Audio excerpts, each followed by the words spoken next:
سلامتنا تقبلوا فنونا أب مكتالة تركوب خبركم تعذبتنا كمي توعلون الساعة السلالو الزينة إنه زينة زقرب لكم ماكدة حقوس فلماك عندي أرست زينة. منيستر عثمان صالح منيستر قدات وزاي قبط إن فولي أمخاري بريزيدنت دونالد ترامب تراخب زيتيوم.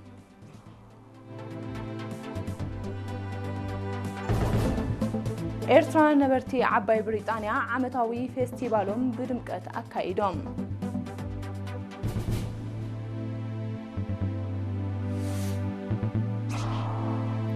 ኣብ ንኡሶባ ጾሮና ተሳትፎ ደቂ ኣንስትዮ ኣብ ማኣዲ ትምህርቲ ተናኢዱ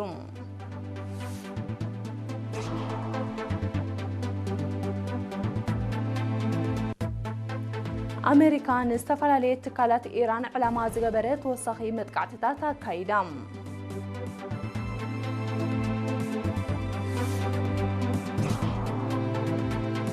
أمريكان هندن أطعلالي نقلاوي سممعات نمختام زخلن زررب جميران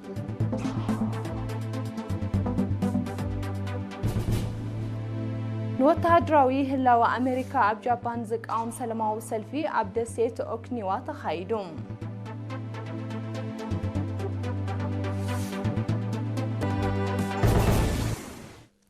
زرزينا أب قبطي نايس رح مبصح زفتم زلو منيسترات قديات وصاي أتو عثمان صالح مس منيستر قديات وصاي قبطي دكتور بدر عبد العاطي كمون فوليا مهاري بريزيدنت دونالد ترامب ترخيبو أب كلتا أوي زمدناتاتن كال قدياتن زاتيوم بزعبا زي استدالو وصابالو ميكائيل حدقو كأربايوم منيستر قديات وصاي أتو عثمان صالح منيستر قديات وصاي قبطي دكتور بدر عبد العاطي سنبت عصوتو جعت حمله أب كايرو أب زكايدو ركب أب معزاز تاريخاون حولنتاون زمدناتاتن استراتيجياو شركنتن إيرتران قبطن زاتيوم كلتيو منيسترات بتوسخي بزعبا كونتا زوبا قرن أفريقيا كمون موهاد مرقصيتات إيرتران قبطن أب حبرا وقداسنا زلوه قديات بعمقت تزراريبهم أبتركب دكتور بدر بريزيدنت إسياس أفورقن بريزيدنت عبد الفتاح السيسن أب زحلفور حسنن زكايدو وتصيتاو ركب بمتقاس أب استفلالي تصلاتات زقبر متحقازن مدقافن مدنفع عطوب سقمتات يوسد كمزلو قليسوهم دكتور بدر أسعيبو أمخار قطبا بريزيدنت آتو حقوس قبريو سمرحو لعلوايلو خاب زحلفور حميازيا أب قبسي منيستر قديات وصان منيستر مقعزيان زمرحوون أكايرتي كوبانيتا زركبون لعلوايلو قبس دما أور حكمبوت آب إيرترا زقبرو عدة زتن أب صلاتات قطبا نقدي مقعزيا ممعبال عقم سبن كالك قدام نتات بمللاي نزولو زمدناتاتن متحقازن نروحا كلتيو هزبتات بزاقلقل ناب حدشن زبرغن مدرخ كبن مبالو دول بايتا كمزت آطحي آغنزيبو نتصدتان محدران كيح بحري بزملكت كلتيو منيسترات اتو قداي حلافنت نايتن زداوبو هاقرات راي كم زغونه بمنصار كابزي مداوبتي هاقرات نزقبر فتنتات بصنع كم زقاومو አረጋጊጾም ሉላውነት ሃገራትን አህግራው ሕግን ክኽበርን በይናው ስጉምታት ክውገድን ድማ ጸዊዖም በኻል ወገን ሚኒስትር ጉዳያት ወጻኢ አቶ ዑስማን ሳልሕ ምስ ፍሉይ አማኻሪ ፕሬዝደንት ዶናልድ ትራምፕ ሚስተር ሙስዓድ ቦሎስ ተራኺቡ ኣብቲ ኣብ ካይሮ ንክልተ ሰዓታት ዝተገብረ ርክብ ኣብ መምሕያሽ ዝምድናታት ኤርትራን ሕብራት መንግስታት ኣሜሪካን ከምኡውን ዞባዊ ጉዳያትን ምዕባለታትን ተዘራሪቦም ኣብቲ ርክባት ፈጻሚ ጉዳያት ኤምባሲ ኤርትራ ኣብ ግብፂ ኣቶ ኣማን ዓብደልዋስዕ ተሳቲፉ ነይሩ ኤርትራውያን ነበርቲ ዓባይ ብሪጣንያ ትማልን ቅድሚ ትማልን ዓመታዊ ፌስቲቫሎም ብድምቀት አካሂዶም ካብቲ ቦታ ዝበፅሓና ሓበሬታ ብመልክዕ ጸብጻብ ተዋሂድሎ ጴጥሮስ መንግስት ከቅርበዩ ኤርትራውያን ነበርቲ ዓባይ ብሪጣንያ ጽንዓትና ዋሕስና ብዝብል ቴማ ዓመታዊ ፌስቲቫሎም ብ18-19 ሓምለ ኣብ ከተማ ቸልምስፎርድ ብድምቀት አካሂዶም ኣብቲ ብፈጻሚ ጉዳያት ኤምባሲ ኤርትራ ኣብ ዓባይ ብሪጣንያን ኣየርላንድን ኣቶ ሳልሕ ዓብደላ ዝተኸፍተ ዓመታዊ ሃገራዊ ምትኽኻብ ኣብ ዝተፈላለያ ከተማታት ዝቕመጡ ዜጋታት ብደረጃ ማሕበረኮማቶም ተወዲቦምን ብምስሊ 9 ብሄራትና ዝተደኮነ ዳሳት ዶኪኖምን ንኤርትራዊ መንነት ባህልን ታሪኽን ዘንጸባርቕ ምዕሩግ ምሕትሕዝቶታት ኣቕሪቦም بزيكازي ጨንፈር ሐማደ ንማዕርነት ኤርትራዊት ጓል ኣንስተይቲ ብተኸፋልነታ ኣብ ስራሕ ዝገልጽ ምሬት ቁሸታት ህጻናት ሕድርን መንእሰያትን ከምኡውን ብኤርትራውያን ዝውነን ንግዳዊ ትካላት ዝተፈላለዩ ትሕዝቶታት ብምቕራብ ንፌስቲቫል ድምቀት ወሲኾምሉ ኣቦ እምበር ሃገራዊ ሽማግላ ዓባይ ብሪጣንያ ኣቶ ኣሕመድ ማሕሙድ ብትሕዝቶን ኣቀራርቡኡን ፍሉይ ፌስቲቫል ምቕራቡ ንኩሎም ውዳቤታት ማሕበራትን ማሕበረኮማትን ምስጋና ኣቕሪቡ ሓላፊ ህዝባውን ኮማውን ጉዳያት ኣቶ ተወልደ ዮሃንስ ብወገኑ ፌስቲቫላትና ኤርትራዊ ሃገራዊ መንነት ዝግለጸሉን ዝደምቀሉን ኤርትራ ከም ሃገርን ህዝብን ወጻተኛታት እትላለየሉ ቆልዑን መንእሰያትን ምስ ባህሎምን ህዝቦምን ዝላለይሉ ኤርትራዊ ክብርታትን ኮማዊ ንጥፈታትን ዝጽምበለሉ ከምኡን ሓድነትን ስኒትን ህዝብና ዝድልለሉ ናይ መብጽዓን ዝኽርን ኣጋጣሚ ከም ዝኾነ ገሊጹ ፈጻሚ ጉዳያት ኤምባሲ ኤርትራ አቶ ሳልሕ ዓብደላ ንሁሉ ኩነታት ሃገርናን ዞባናን አመልኪቱ ንተሳተፍቲ ኣብ ዘካየዶ ሰሚናር ኤርትራ ንኩሉ ናይ ግዳም ተጻብኦታት እናመከተት ኣብቲ ተሃዋሲ ዞባ ሰላምን ርጋእታን ከተውሕዝ ከምኡውን ኣብ ልምዓትን ህንፀትን ሃገር በቐሊሉ ዘይጥመት ገስጋስ ከተመዝግብ ክኢላ ከም ዘላ ብሰፊሕ ሕብሪሁ ኣብ መወዳእታ ካብ ዝተፈላለዩ ዩኒቨርሲታት ብቐዳማይን ካልኣይን ዲግሪ ከምኡውን ብማዕርግ ዶክተሬት ንዝተመረቑ መንእስያት ሽልማት ተዓዲሉ ካብ ቅንያት ፌስቲቫል ከይወፃና ብ18 ሓምለ ብወግዒ ዝተኸፍተን ንትሽዓተ መዓልታት ዝቕፅልን ፌስቲቫል ኤርትራ 2026 ናይ መዞን ሰንዓን ዓቕምን ብቕዓትን መንእስያት ዝንፀባረቐሉ ባይታ ኮይኑ ከም ዘሎ ነጋድያን ገሊፆም ጋዜጠኛ ዮናታን ዕብዮ ንዘዳለዎ ጸብጻብ ያሲን ሳልሕ ከቕርቦ እዩ ኣብ ሃገራዊ ፌስቲቫል ኤርትራ 2026 ቀሪቡ ዘሎ ውጽኢት መውዘን ሰንዓን ከምኡን ቴክኖሎጂ ሰብ ሰርሖ ብልሒ መንእስያትና ኣጥርየሞን ዘለዉ ዓቕምን ብቕዓትን ዘንጸባርቕ ምዃኑ ተሓቢሩ ኣብቲ ቀሪቡ ዘሎ ትሕዝቶ ሓድሽን ውድእን ተወዳዳሪ ምህዞታትን ብመንገዲ ሰብ ሰርሖ ብልሒ ናይ ዓያይነት መንፈስ ንምስራጽ ዝሕግዝ ጥበብን ካብቲ ነጋድያን ዝያዳ ዝመሰጠ ኮይኑሎም ኤሪና ዝተወከሰቶም ወሃብቲ ርእቶ ምህዞን ሰንዓን ክምዕብል ዝኽእል ብምትብባዕ ስለ ዝኾነ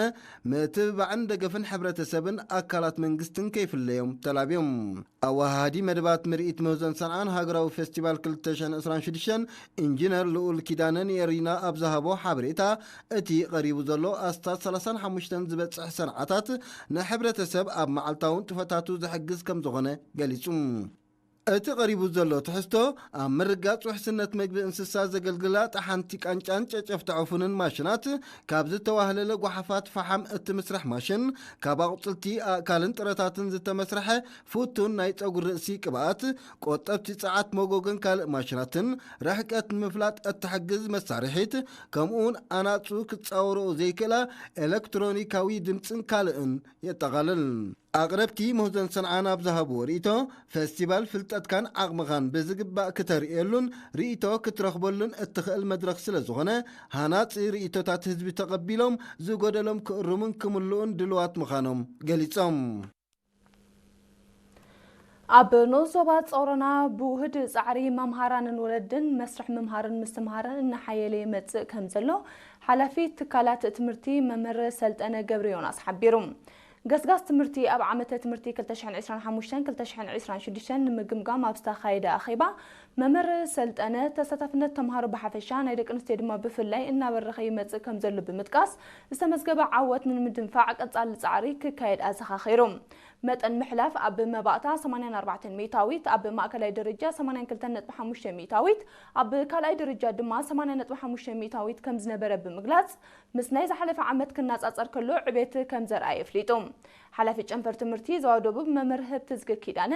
ሙያዊ ዓቕሚ መምሃራን ከም ንምባል ኣብ ቀረባ እዋን ናይ ስልጠና መደብ ከም ዘሎ ብምብራህ ህዝቢ ንዝገብሮ ኣበርክቶ ሞጊሶም ጊዜያዊ መሓዳሪ ንኡስ ዞባ ጾሮና ኣቶ ሃይለ መንገሻ ድማ ኮሚቴ ወለዲ ምስ ኣብያተ ትምህርቲ ብምትሕብባር ትገብሮ ዘላ ጻዕሪ ውጽኢት ይርከቦ ስለ ዘሎ ብዝለዓለ ክስርሓሉ ኣዘኻኺሩ ኣብ ንኡስ ዞባ ጾሮና ካብ ቅድመ ትምህርቲ ክሳብ ካልኣይ ደረጃ 4 ትካላት ኣለዋ ممحدار ዞባ ዓንሰባ ካብ 13 ክሳብ 16 ሓምለ ንልዕሊ 70 ሰራሕተኛታት መምሕዳር ከተማ ከረን ኣብ ምሕደራ ዓቕሚ ሰብ ስርዓተ ዕድጊ ኣተሓሕዛ ፋይናንሳዊ ሕሳባትን ምሕደራ ንብረትን ዘተኮረ ስልጠና ወዲቡ وكيل محداري زبعان سبا كورنيل كبروم نرأيو أب زسمعو قال نأقداسنة تسلطنا أب صفتن سلطنة سرح بمتقاس سلطنتي نزي تجنزيبهم بتقداسنة كسرحلو تلابيوم أب ممحدر زبعان سبا حلفي أهدو من معبال عام سب أتو عبد الكريم حسن بقدو مويان بقعة سرحتنياتات كببال نسانحة هاقواف زمحايش سلزخانة بزلعالة كم زدفالو قليسم سلطنتي بوغونم غوني زودب سلطناتات نابنتاوያን ሰራሕተኛታትን አስራሕትን ምትብባዕ ክግበረሎም ተላብዮም ማዕከላዊ ባይቶ ሃገራዊ ማሕበር አእምራውን ምዕበላውን ስንኩላን ኤርትራ ብ17 ሐምለ ንጥፈታቱ ገምጊሞም ኣብቲ ሓለፍቲ 6 ዞባታት ዝተረኽብሉ ኣኼባ ኣደንበር ማሕበር ወይዘሮ ይብራህለም ኣየዕብዮ ኣብ ዘስምዐት ተቓል ማዕከላዊ ባይቶ ዘካየዶም ንጥፈታት ስንኩላን ካብ ተጸባይነት ተነጺሎም ተናጊፎምን ኣፍራይትን ተሳተፍትን ዝኾኑሉ ሓቋፊ ባይታ ንኽጣጣሕ ምስራሕ ከም ዝኾነ ገሊጻ ሓለፍቲ ዞባታት ብወገኖም ኣብ ውዳበ ሓደስቲ ኣባላት ብዓይነት ዝተተግበሩ ናይ ምጥያስ መደባት ከምኡውን ኣብ ትምህርቲ ጥዕናን ማሕበራዊ ኣገልግሎታትን ዘተኮረ መብርሂ ሂቦም بمسرز قربت صبصبات محبر مس مشارخته بمتحببار نصوصان 9 صقمات سدرابيتات بتقلبجع كم زتاي سبريهم ማዕከላዊ ባይቶ ኣብ መወዳታ ኣብ ሓያልን ድኹምን ጎንታት ዝግበር መደባት ድሕር ምዝታይ ኣገዳሲ ውሳኔታትን ለባዋታትን ኣሕሊፎም ኣብ ሚኒስትሪ ዕዮን ማሕበራዊ ድሕነትን ሓላፊ ምክትታል ሃገራውያን ማሕበራት ኣቶ ዳዊት ሰለሞን ሃገራዊ ማሕበር ኣእምራውን ምዕበላውን ስንኩላን ኤርትራ ኣብ ቀዋሙ ተመርኪሱ ዘካይዶ ዘሎ ንጥፈታት ዝያዳ ክሰርሓሉ ተላብዮም ኣብ ንኡሶባ ፎርቶሳዋ መሰላት ደቂ ኣንስትዮን ቆልዑን ንምኽባር ከምኡን ክሽቦን መርዓ ትሕቲ ዕድመን ንምውጋድ ዝዓለመ ኣስተምህሮ ንመራሕቲ ሃይማኖትን ኣመሓደርቲ ከባብን ተዋሂቦም ሓላፊ ቤት ጽሕፈት ዕዮን ማሕበራዊ ድሕነትን ኣቶ እድሪስ መሐመድ ኣብ ዝሃቦ መግለጺ ዝካየድ ዘሎ ጎስጓሳት እወታዊ ለውጢ የምጽእ እኳ እንተሎ ነቲ ልምድታት ብምልኣት ንምውጋድ ኣብ ርሑቕ ከባቢታት ዘተኮረ ውህድ ስራሕ ከም ዘድሊ ገሊጾም ጊዜያዊ መሓዳሩ ንኡዞባ ፎርቶሳዋ ኣቶ ኣረጋይ መብራቱ ድማ ክሽቦ መርሓት ትሕቲ ዕድመን ካልኦት ጎዳእቲ ልምድታትን ንዘውርድዎ ስነ ኣእምራውን ኣካላውን ሳዕቤናት ብምግንዛብ መራሕቲ ሃይማኖትን ኣመሓደርቲ ከባብን ንምቁፅጻሮም ኣብ ዝካየድ ጻዕሪ ብውህደት ክሰርሑ ኣተሓሳሲቦም ተሳተፍቲ ብወገኖም ኣብ ደቂ ኣንስትዮ ከቢድ ሃስያ ዘውርዱ ጎዳእቲ ልምድታት ምውጋድ ዜግነታዊ ሓላፍነት ከም ዝኾነ ብምጥቃስ ሕብረተሰብ ኣብዚ መዳይ እዚ ንቑሕ ተሳትፎ ክህልዎ ተማሕፂኖም ብኻልእ ወገን ቤት ጽሕፈት ዕዮን ማሕበራዊ ድሕነትን ኣብቲ ንኡዞባ ንሸሞንተ ሓርበኛታት ስንኩላን ኪናት ናይ ካሮሶታት ደገፍ ከም ዝገበረ ወኪል ኤሪና ሓቢሮም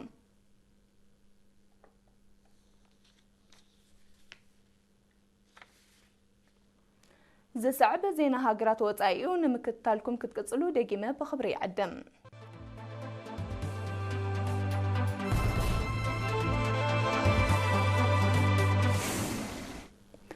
ኣብ ዜናታት ወጻኢ ምልዋጥ መጥቃዕትታት ኣሜሪካን ኢራንን ሰፊሑ ኣብ ዘለወሉ ኣሜሪካ ናብ ሎሚ 20 ሐምለ ኣብ ዘወግሐ ለይቲ ንዝተፈላለያ ትካላት ኢራን ዕላማ ዝገበረ ከቢድ ደብዳብ ኣካይዳም ትካላት ኒክለሳው ጻዓተ መረኸቢታት ማእከላት እዚ ስርዓተ መከላኸሊ ሚሳይላት መፍራ ኣጽዋርን ድሮናትን ካብቶም ቀንዲ ዕላማታት መንባሮም ተጋዊሑም በቲ መጥቃዕቲ ኣብ መስርሕ ህንጸት ዝነበረ ንሰላማዊ መዓላታት ከም ዘገልግል ዝተጠቕሰ ትካላት ኒክለሳው ጻዓት ኢራን ከም ዝዓንወት ሓቢሮም ነቲ መጥቃዕትታት ብትሪ ዝኾነነት ኢራን ኣብ ዮርዳኖስን ኢራቅን ኣብ ልዕሊ ዝርከብ ወተሃደራዊ መደበራት ኣሜሪካ ብዘካየደቶ መጥቃዕቲ 4 ወተሃደራት ኣሜሪካ ከም ተቐትሉ ተቃሊሖም ብዘካዚ ኣብ ኩዌት ብዘካየደቶ ተመሳሳሊ መጥቃዕትታት ትካላት መመንጨው ጻዓትን መጻረይ ማይን ዕላማ ከም ዝኾኑ ተገሊጾም ኢራን ኣብ ኩዌት ኣብ ልዕሊ ዝርከብ ትካል መጻረይ ማይ መጥቃዕቲ ከተካይድ ኣብ ውሽጢ ሳልስቲ ንካልኣይ ግዜ ምዃኑ ጸብጸባት የረዶም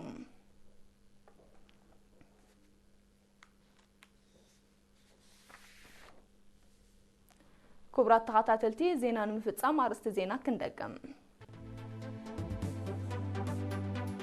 ሚኒስተር ዑስማን ሳልሕ ምስ ሚኒስተር ጉዳያት ወጻኢ ግብፅን ፍሉይ ኣማኻሪ ፕረዚደንት ዶናልድ ትራምፕን ተራኺቡ ዘትዮም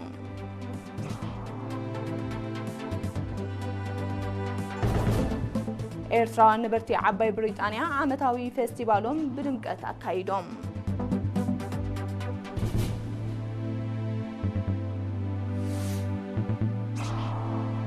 ኣብ ኖዞባ ጾሮና ተሳትፎ ደቂ ኣንስትዮ ኣብ ማኣዲ ትምህርቲ ተናኢዶም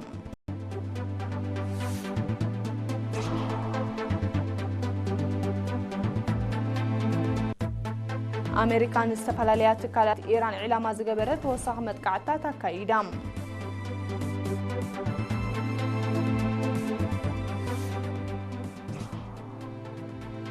أمريكان هندن أطالالي نقاو سنمعات نمختام زخلن زرب جميرا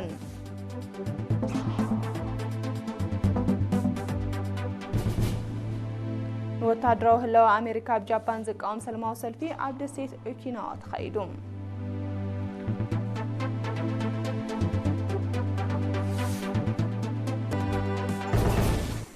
كبرت تخطاتلتي حفشاو ناي الساعة زينا أبزي فتسم بوغاني بروح معلتي